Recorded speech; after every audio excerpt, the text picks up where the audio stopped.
YS Jaganmohan Reddy పులివెందులకు రావటం, కార్యకర్తలు పెద్ద సంఖ్యలో రావటం, ఆ తర్వాత తోపులాట జరగటం, అద్దాలు పగలటం ఎప్పుడు వచ్చినా ఇదే జరుగుతుంది అనమాట. అంటే మన ఈ దినం కళ్ళకి ఇవే కనబడతాయి. అధైర్యపడకండి, మన ప్రభుత్వం వస్తుంది అని మాత్రమే చెప్పారట. ఇది మనం పెట్టే హెడ్లైన్లో. అంటే ఎగతాళి చేయటము. ఇంకొకటి చూసారా, జగన్మోహన్ రెడ్డి వస్తాడని చెప్పేసి తన కార్యకర్తలకు ధైర్యం చెప్తున్నాడు. అంటే పోనీ నువ్వు వెళ్ళి చెప్పు ధైర్యం. సమస్యలు చెప్పుకోవడానికి వచ్చారన్నారు, ప్రజా దర్బార్ నిర్వహించారన్నారు. ప్రజా దర్బార్ ఎవరి కోసం అనే వాళ్ళందరికీ ఒక స్లాప్ ఏంటంటే, ప్రభుత్వం ప్రతి ఎమ్మెల్యే ప్రజా దర్బార్ నిర్వహించాల్సిందే అని ఒక సర్క్యులర్ జారీ చేసినప్పుడు ఎమ్మెల్యేలందరూ పాల్గొంటూ ఉంటారు. దానికి ముందు నుంచే జగన్మోహన్ రెడ్డి ప్రజా దర్బార్ పేరుతో పెడతానన్నారు. చాలామంది ఎగతాళి చేశాడు. అసలు ఆయన అక్కడ పెడితే ఏమవుతుంది అన్నారు. మరి ఎమ్మెల్యేలు ప్రజా దర్బార్లు ఎందుకు పెట్టాలి? జస్ట్ పులివెందుల ఎమ్మెల్యే కాబట్టి ఆయన కూడా పెట్టుకుంటున్నారు. దాని మీద కూడా పడే ఆడవటం. ప్రతిసారి జగన్మోహన్ రెడ్డిని చూసేందుకు పెద్ద సంఖ్యలో కార్యకర్తలు హాజరయ్యారు. తోపులాట చోటు చేసుకుంటే ఈ క్రమంలో అద్దాలు పగిలాయి. కిటికీ అద్దాలు పగిలాయి. ఎప్పుడు వచ్చినా ఈ కిటికీ అద్దాలు పగలడం మీదే మన ఈ దినంగా దృష్టి ఎందుకు ఉంటుందో నాకైతే అర్థం కాదు. ఒకటే, వాళ్ళు రావడంతోనే ఏంటంటే ఏదో మిగతా వాళ్ళందరికీ ఇబ్బంది కలుగుతుంది. ఇలా అదే ఎవరు రాలేదనుకోండి, పులివెందుల జనం కూడా మొహం చాటేశారు జగన్మోహన్ రెడ్డికి. అవినాష్ రెడ్డి మీదకి విరుచుకుపడ్డారు. పెట్టా 2 బీకాడు జగన్మోహన్ రెడ్డి. ఈ తప్పంతా నీదే అన్నాడు. ఈ రేంజ్లో కూడా రాశారు కదా ఏడాది క్రితం అనుకుంటే. ఎలా అని అంధజ్యోతి రాసుకొచ్చినట్లుంది.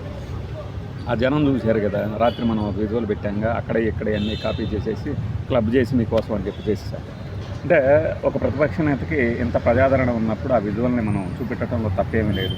ఆ పార్టీకి జై కొట్టాలని, మద్దతు చేయాలని, భజన చేయాలని, డ్యాన్సులు చేయాలని అవసరమే ఉండదు. ఇదే చంద్రబాబు నాయుడు గారికి, పవన్ కళ్యాణ్ గారికి, లోకేష్ గారికి కూడా వస్తే ఆ విజువల్స్ కూడా మనం పోస్ట్ చేస్తాం. అలా వచ్చిన విధంలోనే ఏలూరులోని విజువల్ కూడా పోస్ట్ చేశాం కదా. కాబట్టి ఎవడైనా బాధపడి ఉంటే, అరే ఇన్నాళ్ళు నేను నిన్ను ఇలా అనుకున్నానన్నా, నువ్వు జగన్మోహన్ రెడ్డికి మద్దతుగా భజన చేస్తున్నావేంటి అని బాధపడే వాళ్ళకి నా సంతాపం. అలానే ఇంకొంతమందికి నా కండోలెన్సెస్. అరే మా టీడీపీ వారి విజువల్స్ పెట్టరే, మా జనసేన వారి విజువల్స్ పెట్టరే అనేవాళ్ళకి. ఎందుకంటే ఆ విజువల్స్ కూడా నిజంగా ఆ రేంజ్లో ఉన్నప్పుడు తప్పకుండా పోస్ట్ చేస్తాం. ఇక ఈ వీడియో విషయానికి వస్తే, కడపలో అంటే పులివెందుల్లో 3 రోజులు ఉంటారు. ఒక రోజు నిన్న, ఇవాళ, రేపు కూడా జరుగుతాయి అన్నమాట. ఈ సందర్భంగా కూడా ఏదన్నా తొక్కిసలాట జరుగుతుందేమో అని గోతికాడి నక్కలాగా, గుంట నక్కలాగా ఎదురు చూసే వాళ్ళందరికీ నిరాశాభంగమే కలగవచ్చు అనేది దాదాపు అంచనా. ఒకవేళ జనాలు రాకపోతే వెంటనే రాసేస్తాం. ఏంటి పులివెందులకి జనం రావడం మానేశారా? పులివెందుల్లో సీన్ అయిపోయిందా? సీన్ సితారైనా మొహం దాటేశారా? అవినాష్ రెడ్డికి పీకారా క్లాసులు? ఇలా రాసేసుకుని సంతోషపడతారు. ఆగబేట అమర్నాథ్ రెడ్డి, సుధా ఎమ్మెల్యే గారు, ఆ తర్వాత ఈ ఎస్వి సతీష్ రెడ్డి, వీళ్ళందరూ వచ్చి జగన్మోహన్ రెడ్డిని కలిశారట. ఇక ఈ 2 రోజులు ఈ ప్రజా దర్బార్లో జనం సూపర్గా వచ్చారని చెప్పి ఆ మీడియా, అదేం లేదు, మా పెండింగ్ బిల్లుల కోసం వచ్చారు, ధర్నాలు చేశారు, రాస్తారోకులు చేశారు, అంటే మా ప్రభుత్వమే వస్తుంది అని ఆయన భరోసా ఇచ్చారు. అప్పుడు బిల్లులు ఇద్దామని సర్ది చెప్పారు.